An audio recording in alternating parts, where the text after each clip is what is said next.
Hola, hoy vamos a ver cómo cambiar el estilo de pantalla de inicio en Motorola Edge 70 Pro.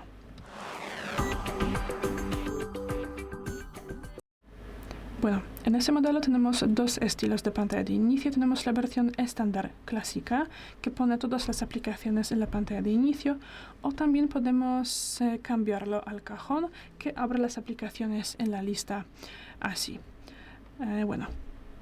Y para cambiar entre estos estilos tendremos que acceder a los ajustes, luego bajamos y abrimos aquí pantallas de inicio y de bloqueo. Luego configurar pantalla y aquí estilo de pantalla de inicio. Y bueno, pulsamos aquí para activar el cajón, también conocido aquí como bandeja de aplicaciones. Podemos salir, tendremos que esperar un poquito. Y después de eso podremos ver la lista de aplicaciones con este gesto. Gracias por el vídeo, déjanos un like y suscríbenos. Hasta luego.